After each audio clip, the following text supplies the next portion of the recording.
So excited to be joined by today's guest, left-handed pitcher in the Toronto Blue Jays organization, currently suiting up for the AAA Buffalo Bisons, Trenton Wallace. Welcome to the walk-off, man. Thanks so much for taking the time. Yeah, thank you for having me. Hey, dude, before we even get into it, big congratulations on your call up to AAA. You've had a heck of a season in AA, 80 innings pitched. You're probably going to break 100 for your first time in your pro career. You've been a strikeout machine, 97 Ks, an ERA of 2.68. Love to see the hard work paying off. Well done. Thank you. I appreciate it. It's definitely been a fun year, and coming off of last year, it's good to see that I'm moving through the year healthy and continuing to move on and on.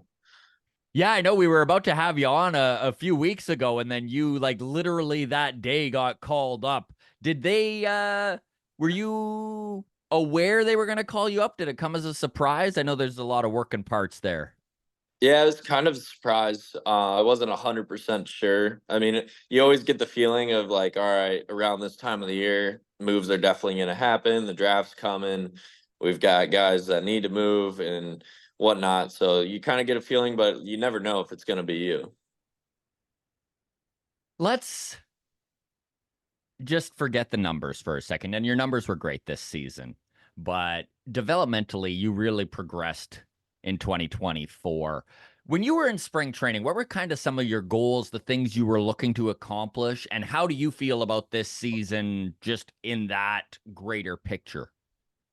Yeah, in spring training, actually, like I was still kind of finishing my rehab from the previous season. So I was kind of mostly focused on just getting healthy, getting ready to get sent out to play and making it through the spring training completely healthy. Obviously, you're building up, you're putting more stress on your arm, trying to get it prepared to go into a season and throw as a Mm-hmm. starter 5, 6 innings right away. So that was my main focus. Obviously, something I really worked on coming back was command.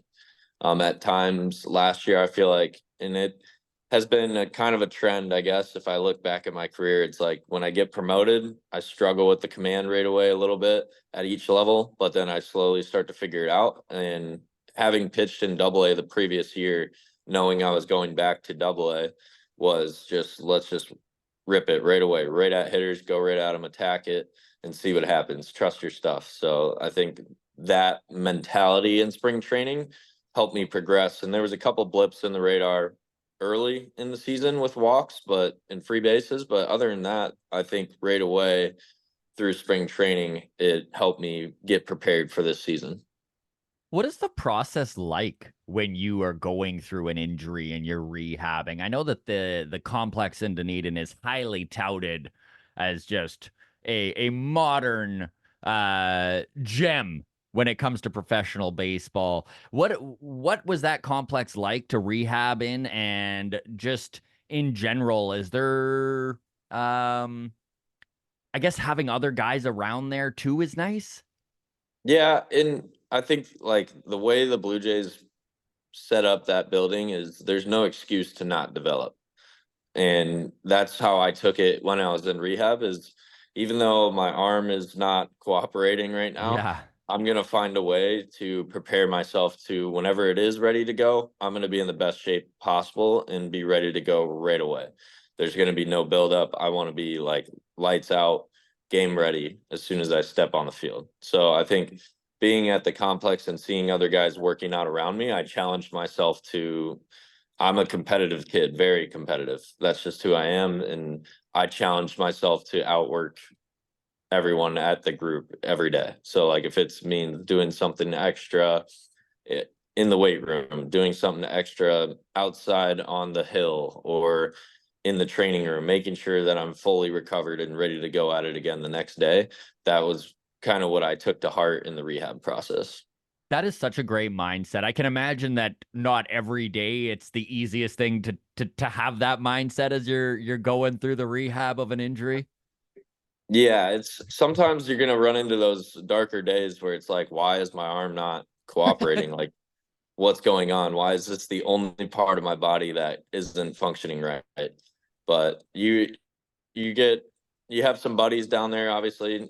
Unfortunately, you don't want them all to be in rehab, but when you do, Yeah. it's like, yeah, you can compete with them and like challenge each other to get better. I remember Nick Fraze, he was kind of my rehab partner for a little while, where we were in it together, and I kind of competed with him back and forth. We would challenge each other to do like something extra each day.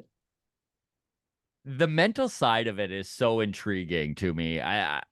Last year was really interesting for you, and not just baseball wise, man. Life wise, it must have felt like you were literally packing and moving almost all season long, like going rookie ball, Dunedin, called up to Vancouver, getting to New Hampshire by the end of the season. There, how do you, I guess, compartmentalize the life side of things and deal with that and still stay focused on your development and moving your career forwards? Yeah, at times it feels like you're living out of a suitcase, for a good reason, obviously, but Because like you're living out of a suitcase. Yeah.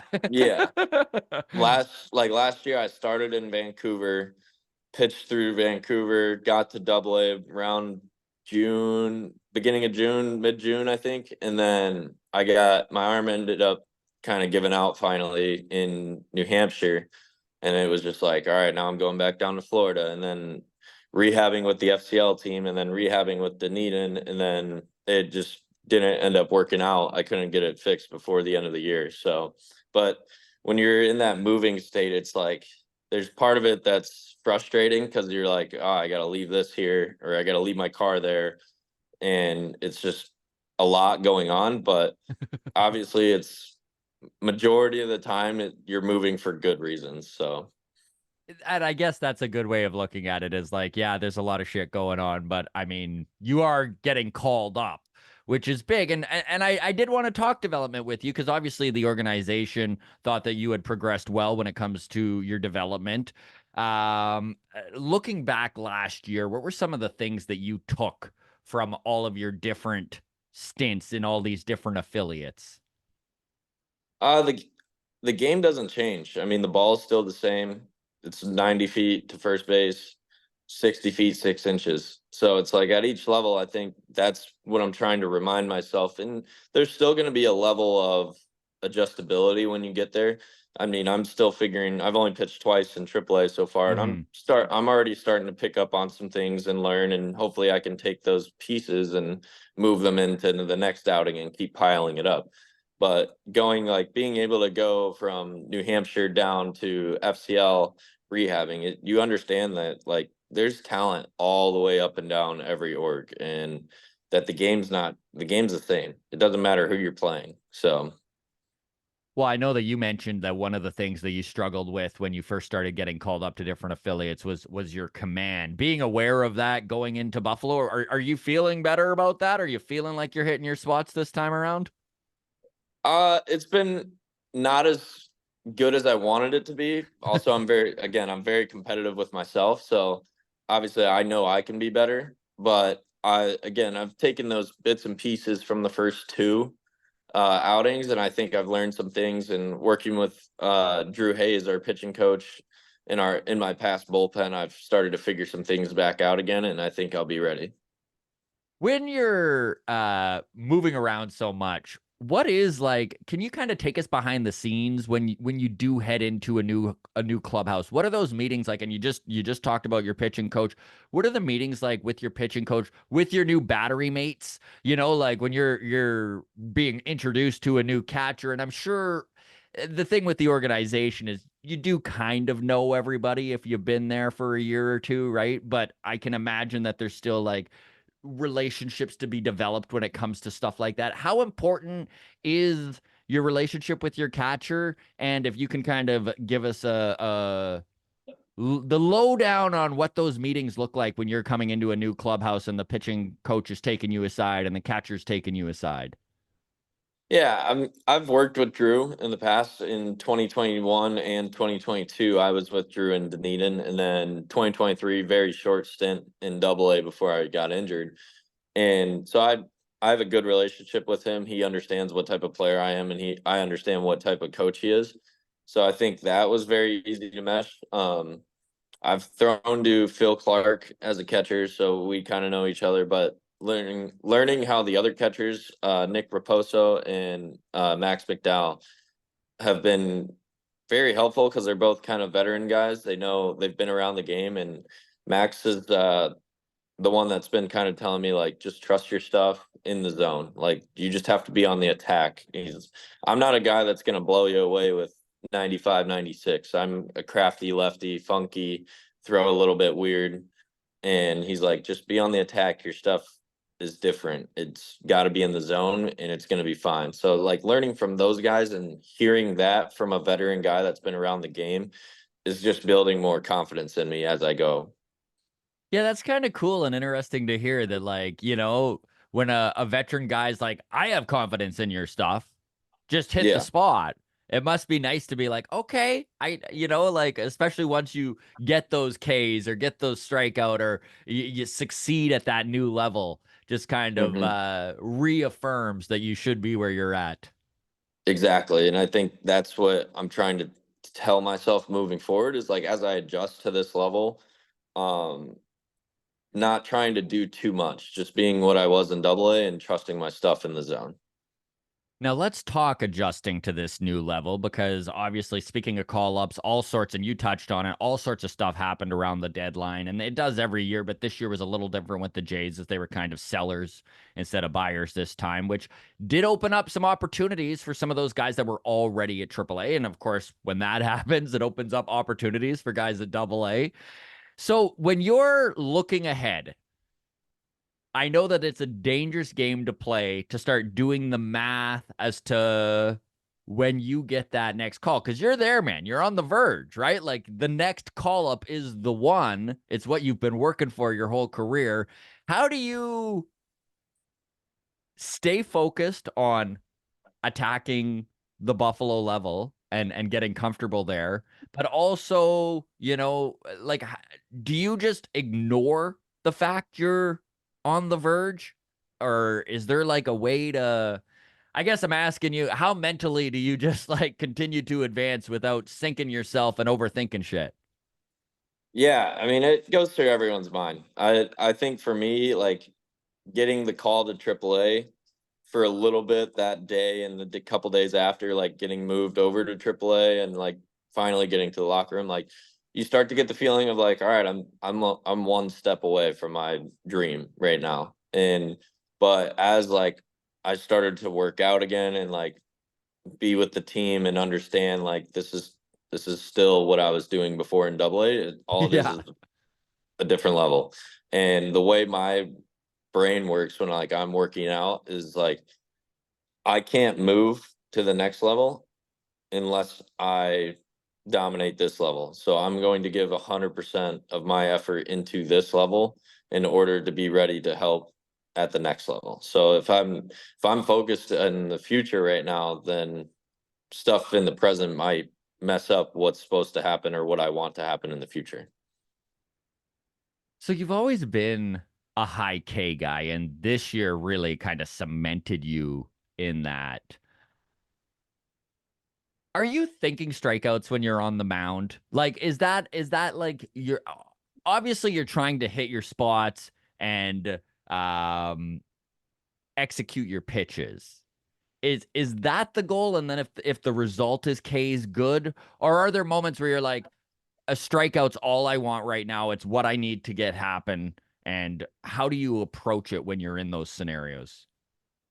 Yeah, I go at it as a game situation, like depending on what's going on. Like there's been times I remember, I think it was Harrisburg. I had a runner on third and a 1-0. We were winning 1-0 or something, tied 1-1 or Yeah. something. I just know that run couldn't score, and with one out, that's when I start to think. That's the only time like I really think like, all right, I got to try and take an out myself here. I want to go for the strikeout. I don't want him to be able to just put something in play and score the run.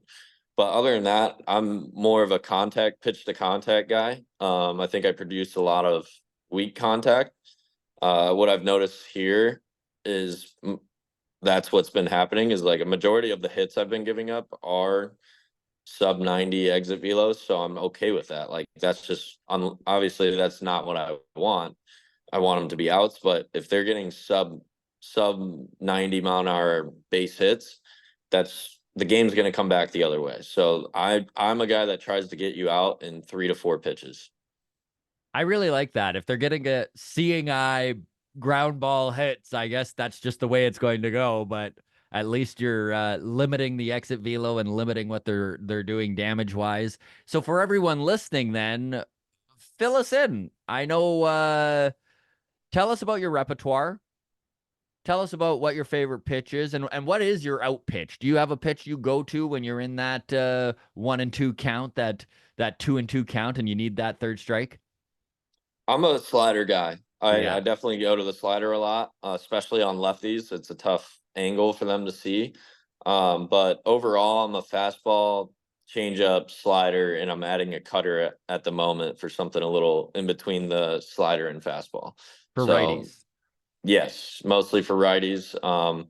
If it can hold the shape I want, I think it might be available to use to lefties, but just to mask the slider a little more. So I've noticed guys this year, especially lefties, have been sitting slider a lot more. So I've been giving up a little more contact on it than I thought I would. So this year, so far, I've been throwing left on left changeups a little bit more. I haven't done that in the past, but it How's that been helps. going? It's okay. Yeah, I'm still like getting the command down aspect of like picking a new starting point for it is a little different. Just to get the feeling of at release of when to let go is a yeah, little different to a lefty because I know for a righty, for me, it's like if I start at middle of the plate, I can get it off the plate. It's gonna move 2.5 balls, 2 balls off the plate. So, but for a lefty being in there, if I miss my starting point middle, like for a righty, I know it's going to run into him and him. So it's like right. changing that sight a little bit farther outside to get it back. But then it helps create. Now it's like instead of being a 2 pitch guy to a lefty, now they have to respect. All right, he's going to throw all 3 pitches to me right now. When you're strategically adding a pitch, like you did with your cutter, um, how much goes into trusting your catcher in bullpen sessions? Like when do you feel ready to bring a new pitch into a game scenario like the cutter? Obviously, uh, you know which pitches are your strengths and which ones you go to. When did you feel ready to start throwing cutters in game situations? And tell us about the bullpen sessions and when you just started to feel confident in it.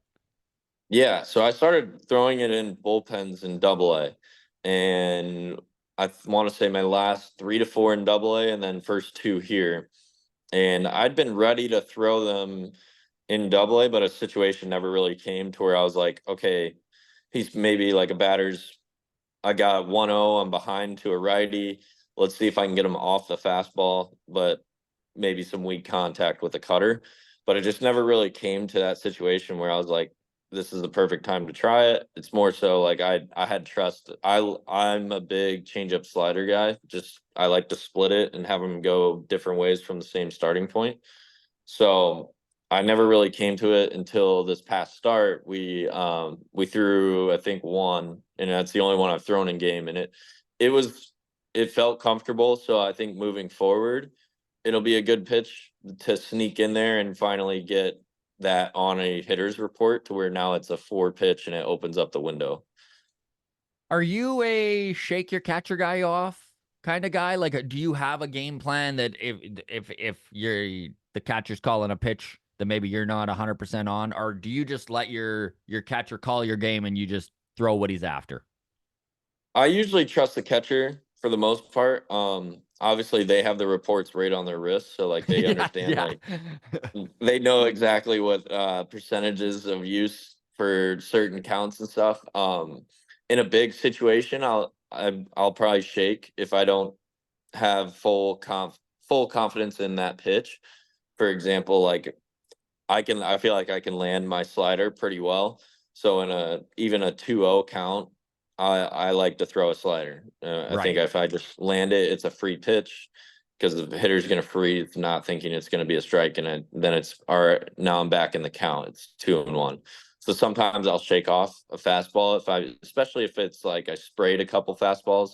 to get to that 2-0. And it's like, all right, let's settle back down, get a slider, rip it over the plate, and get back into that lane of moving towards my catcher. But for the most part, I trust these guys behind the dish. They've been awesome all year. And I think just having the ability to have that relationship of trust around it is easier when you're out on the mound to pitch, basically.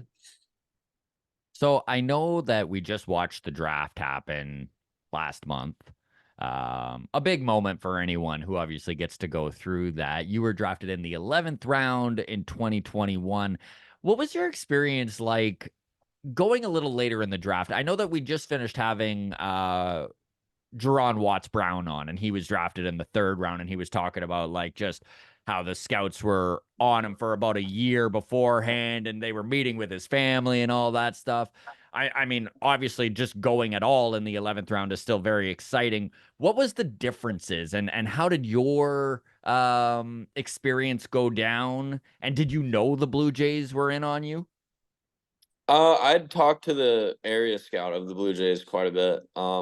I'd kind of gone through the same process, not as much like meeting with the family and stuff, but like Mm-hmm. at up at college at Iowa, I'd have meetings like throughout the fall, scheduled meetings to meet in person. Obviously, the COVID year was my first eligible draft year. Yeah. Um, so that didn't end up happening when it went to a 5-round draft, which was kind of tough, but I had the opportunity How to did you deal with that? I will let you finish your question. Sorry, but yeah. like that is interesting because you were projected to go in 2020. How big of a letdown was that? Yeah, I mean, I was having a pretty solid start to the season. I'd pitched 11 innings, I think, had a close to 20 strikeouts to 2 walks, 1 or 2 walks, and only 1 or 2 runs given up. So it was like I thought, all right, this could be my year. Like I worked really hard coming off of an okay-ish sophomore season to try and figure some things out.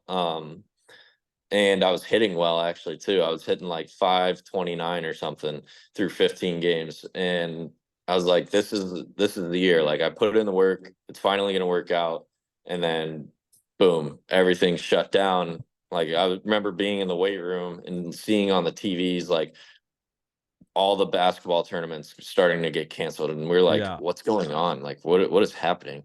Like we're supposed to board our plane in 3 hours to go to California to play, and it was just all of a sudden done. So it just like it kind of knocked me out for a little bit, but like after I realized it's going to a 5-round draft, it's just let's just see what happens and Yeah. move on. And it ended up not happening. I got offered to play professionally outside the rounds, but I just knew like I'm close to graduating.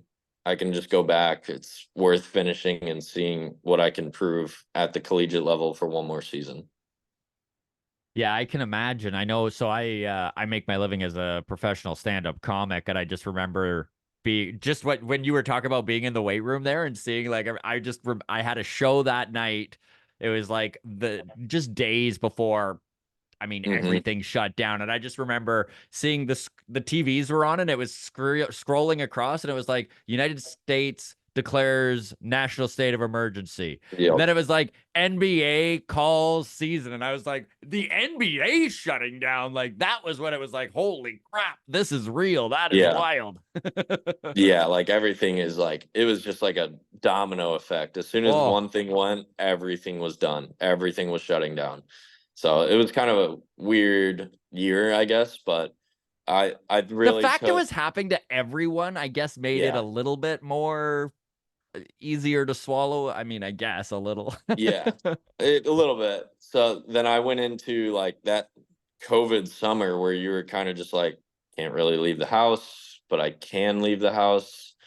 And I just like I worked out a lot, I ran a lot, just like Mhm. took the free time to like just focus on myself. And going back into the fall is where I kind of took off and had the ability of going moving into a spot on the team where I'm like I'm going to be able to pitch on the weekends. Like I'm going to be a functionable arm and a functionable bat each weekend. When did you stop hitting? Senior after my senior year of college. Yeah. I was drafted as a pitcher by the Blue Jays and it was over. Yeah, you weren't hitting 500 anymore, so they had to move you. No, Yeah. yeah, no. I had an okay senior year. Yeah. I was pretty good bat to ball skills. But pitching was probably the better choice. Do you still goof around and get in the cage every once in a while? Earlier on, yeah, when I was like after my first pro season, second pro season, a little bit in the cage, but no, not really anymore. I don't want to foul something Yeah, off I was my just gonna say ankle. it'd be a Yeah, tough one to explain you getting injured exactly. swinging a Yeah. bat. Yeah. hmm When you played in Vancouver, was that your first experience with Canada? Yeah. Yep. That was my first experience outside the country. How was it? It was awesome. Vancouver was by far the first time I'd felt like this is professional baseball. Like 3 to 4 thousand fans. I remember my debut with them. It was like I was pitching the nooner at the Nat, so it's a 1 o'clock game on a Friday, and I would go out to warm up at 12:30 on the field, and I'm like looking around. I'm like, "There's 3,000 people here at 12:30 on a Friday. Does nobody work anymore?" Or yeah, so like it just the way the fans like saw us as actual professional baseball players, and like they kind of treated us as their pro team was Yeah. awesome to see. So I've heard that. Nat Bailey Stadium's pretty cool, right? yeah, awesome. It's like a kind of a older vibe, like a old school vibe, and that's kind of who I am as a player. I mean, Yeah. I rock the stirrups almost every game, so I really enjoyed it. Out of curiosity, are there like food famous things in each affiliate? Like when you got to Vancouver, were there a bunch of guys being like, "Hey, you got to go try here," or get to Manchester, and they're like, "Hey, this is a great place to go grab pizza or whatever." Are there certain like local favorites amongst some of the players? Yeah, kind of. You can tell like the guys that have like been at the level for a little bit of time, a good Right. chunk of time. Like they have their ideas. Like Phil Clark always gives me good coffee shop recommendations, so I usually go to him for like the breakfast side of things. But like Canada is kind of like there was a few spots I would say that we really like to go to. I think one was called Local and Yeah. like right off Kitts Beach. So it was just a nice restaurant to go eat. We could hang out, and then like when you're done, you could go walk on the beach or just like relax, kind of get Yeah. away from the field. Manchester was a little different. We didn't really have like a spot that we always went to, but there was Manchester's a definitely little slower, I'm guessing, compared to Vancouver and Buffalo. just a touch. Yeah. Yeah. Yeah, there's still some good spots, but Yeah. yeah, there's always a few like hole in the wall spots that we find that I would say like guys like to go hang out at each level. What's your favorite meal that you like to have that you probably shouldn't be having? Like, do you have a fave late night fast food, pizza, tacos, whatever it might be that you like to cheat on every once in a while? Uh, yes and no. Like I'm not a big like I guess late night like craver. Yeah. So like I honestly, but if I was going to like have a cheat meal, I'm going straight for pizza. I think that's the number one. Yeah. Yeah, love that. Me Yeah, too. I think it's Yeah. the easiest option. I mean, like if I'm taking a lazy day and total cheat day, I mean, I'm getting pizza delivered, no doubt. So Trenton, lefty pitchers in baseball, the sport loves you guys. I remember my buddy, he was a lefty, 12 years old. We go into the first game of Little League, and the coach was just like, as soon as he saw he threw left, he was like, "Oh, a lefty! Look at that!"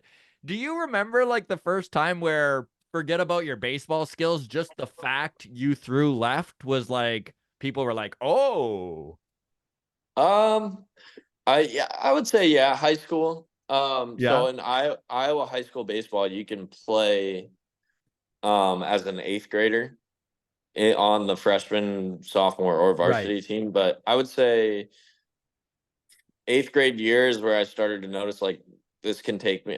I'm a little different. Like this can take me somewhere. I made it up to like the sophomore level as an eighth grader, and then as a freshman is where I really started to notice it. Is like I got called up to varsity late in the year, and I pitched in the state tournament twice. I pitched like the final 4 innings of the state semifinals to get us to the championship, and it was just like I'm facing 17 and 18-year-olds as a 14-year-old. Like something's a little different right now. Like I that's when I started to notice it was a little bit different. That must have been so cool, but was it also a little intimidating? Oh, absolutely. Yeah. Yeah. Yeah. Like you're being that young, and like I was pretty scrawny. Like I was like 150 pounds probably soaking wet at Yeah. that point. And it was like seeing fully developed like guys that have played high school football, Yeah. like Men. seniors. You're Yeah, like like pitching against men. Yeah. yeah, like have full beards, and I'm just out there like all baby faced and just like, all right, here comes the fastball, I guess. Yeah. So that was like the first, I would say that was the first true time I realized like this, I'm definitely on the different side of things right now. So what was your favorite major league team growing up? I was a Cardinals fan. I was You a were St. a Louis Cardinals Cardinals fan. guy, eh? Yeah. My mom or my dad and brother were Cubs fans, so I was naturally a Cardinals fan. That's funny. Did you have a favorite player? I grew up watching like Chris Carpenter, Adam Wainwright. Yeah, Albert Pujols was probably like the classic favorite player just because he hit all the home runs. of But course. yeah, I did like Mark McGuire when I was really little. But on the pitching side, I was an Adam Wainwright fan. Tough not to respect what Wayno did with that career of his. Like just Yeah. the longevity, just insanity. hmm Uh, how did you get into baseball? Dad? Was your dad a big fan or what? My dad, yeah, my dad's been he's actually a college baseball coach. So he's been coaching Nice. for, I want to say this will be his 26th season at the Wow. college. So it's basically right when I was born. Yeah. Um, yeah, like I was in the, my parents have told me like I was in the hospital, and my dad, on the day I was going home, my dad showed up in his baseball uniform because he was coming from a game. So like, I think it was meant to be at It that was point. meant to be part of Yeah. that baseball world. I love it, buddy. Well, honestly, Trenton, thank you so much for taking the time to join us here on the podcast. I know that our listeners will be happy to hear about where you're headed and how your experiences have been. And we're rooting for you, man. Again, appreciate it. Thank you. I appreciate you having me on.